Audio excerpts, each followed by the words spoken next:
Searching for information on your chosen topic is a twofold process. Not only does that searching allow you to see what sources and evidence already exist that relate to your area of study, but the accuracy needed for a good search helps you narrow down your title. Take this title, for example. The problem with it is it's just too broad and vague to make a good academic research project. Good academic writing is mostly knowing a lot about a little, not vice versa. You want to try and keep the theme of your research narrow, focused, and ideally something that's measurable. Take the first key term, for example, cybercrime. At the moment, if this were your title, you'd be committing yourself to write about any kind of cybercrime. So that means your topic relates to any crime committed using online technology.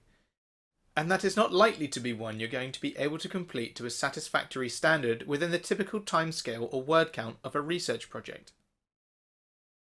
Having said that, it's not a bad starting point for a project. You've identified that you want to study online crime. So the next point is to begin exploding out this term to start thinking about as many different kinds of cybercrime as you can come up with. So it might be that you want to study hacking, or identity theft, or spreading of viruses. Any of these are areas that you could pursue your research on. Next, let's take a look at these two terms. Businesses in the globalized economy. Again, this is far too broad. At the moment, this project is committing itself to look at the impact of cybercrime on any business anywhere in the world. And that's just going to be impossible. So again, you need to start exploding out these terms. What kinds of businesses are you interested in? And in particular, you want to focus on the ones that are specifically vulnerable to cybercrime. So that might be that you're going to look at banks or social networks like Facebook, or maybe particular businesses and corporations like Amazon, eBay, or Google. Now it might even be that during the course of this early research, you find that the impact of cybercrime on governments is actually more interesting to you. Now that's not a problem if you want to change the title and the direction of your research at this stage. The only thing you need to remember is that you make a note of it in your research log, and you explain the thinking behind that change. In terms of the location of the research, just try to narrow it down to something that's manageable within the timescale and word count. That might be a specific country or an organisation. Just keep in mind access to resources and language.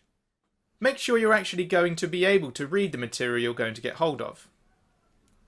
The final term to consider here is impact. Again, this really needs to be something that is measurable. So what kind of impact are we talking about here? It might be that you want to look at the financial impact, or the impact of the loss of specific data, or the wider impact on consumer confidence of a company being hit by a hacking attack or identity theft.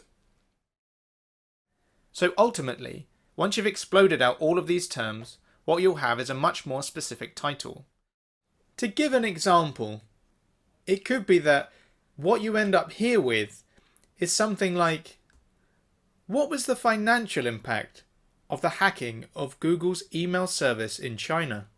And you can see that's a much more manageable project than what was originally set out here. Ultimately, exploding out your terms is a really useful way of narrowing down your title and coming up with those specific terms that will allow you to search for evidence much more accurately. It also enables you to experiment with different combinations of terms and wording, so you can come up with a title that you're really happy with.